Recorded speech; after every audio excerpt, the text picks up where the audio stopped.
This channel does not promote any violent, harmful, or illegal activities. All content provided by this channel is meant for an educational purpose only. এই মুহূর্তে breaking news, Great Eastern Trading Company দিচ্ছে festive sale offer. Lucky draw কন্টেস্টে পেতে পারেন গাড়ি, two wheeler, LED TV, electric kettle, mixer grinder এবং আরো অনেক কিছু। 65% ডিসকাউন্টের সাথে 20% ক্যাশব্যাক। এছাড়াও একটা ইএমআই ফ্রি, আকর্ষণীয় এক্সচেঞ্জ অফার, 10 কোটিরও বেশি উপহার ও ক্যাশব্যাক। এই সুযোগ হাতছাড়া করবেন না। আজই আসুন আপনার নিকটবর্তী গ্রেট ইস্টার্ন ট্রেডিং শোরুমে। খুশির 100 দিন কাটুক গ্রেট ইস্টার্নের সাথে। ভারতের অবস্থা নেপালের মতো হবে, হুঙ্কার তৃণমূল সাংসদ মমতা বালা ঠাকুরের।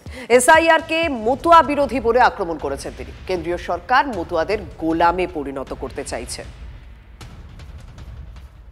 দুটো সমস্যা, এটা পরিবার থাকলে সেটা সমস্যা হবে। সঠিক কোনটা মতদের বেছে নিতে হবে। আইন করেছে বিজেপি, তৃণমূল করেন, এটা সেন্ট্রালের, এটা বুঝতে হবে। সেন্ট্রালের আইন, ভালো মন্দ বিবেচনা করার বুদ্ধি তাদের আছে। সেন্ট্রালে তো মাননীয় মুখ্যমন্ত্রী মমতা বন্দ্যোপাধ্যায় নেই। আইনটা কে করেছে? বিজেপি করেছে।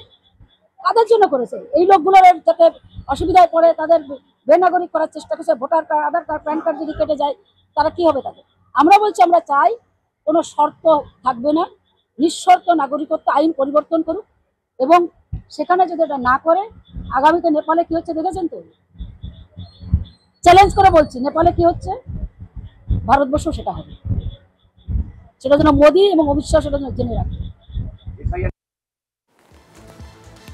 কেরালায় অ্যামিবার মতো তৃণমূলের এসআইআর রোগ হয়েছে, কটাক্ষ বিরোধী দলনেতা শুভেন্দু অধিকারী। তৃণমূল নেতাদের বন্দে ভারত ধরে রাঁচি যাওয়ার পরামর্শ দিয়েছেন শুভেন্দু অধিকারী। কেরালায় একটা অসুখ এসেছে না, মাথায় ঢুকে অ্যামিবিয়া নাকি ঘিলু খাচ্ছে, এই তৃণমূলীদের মাথায় এসআইআর ঢুকেছে, এটা রোগ। বন্দে ভারত চালু করে দিয়েছেন নরেন্দ্র মোদীজি, হাওড়া থেকে রাঁচি 6 ঘন্টায় পৌঁছে যাওয়া যায়। এদের বলবো সকালবেলা উঠে বন্দে ভারত ধরে নিন, রাঁচিতে চলে যান, মাথারটা ভালো থাকবে, পরিষ্কার হবে, অল্প ওষুধেই কাজ হবে।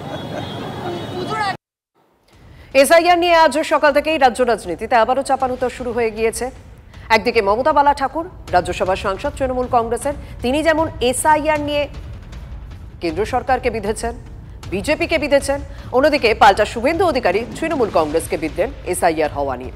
মমতা বালা ঠাকুর তিনি বলছেন যে ভারতের অবস্থা নেপালের মতো হবে।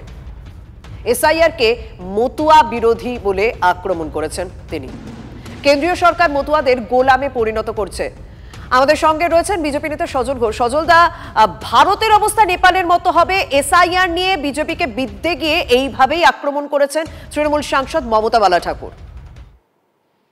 আসলে ব্যাপারটা হচ্ছে, আপনি যেটা ভারত বলছেন, উনি আসলে ওটা বাংলা বলতে চেয়েছিলেন। উনি বুঝতে পেরেছেন যে এসআইআর হলেই সরকার পাল্টাবে, আর সরকার পাল্টালেই তারপরেই যেখানে যত তৃণমূল আছে মাটির ভেতরে, খাটের নিচে, ওপরের ঘরের কুলুঙ্গিতে, ছাদের কোণে, সবাইকে জনতা এরকমভাবে টেনে টেনে বাড়ি থেকে বার করবে।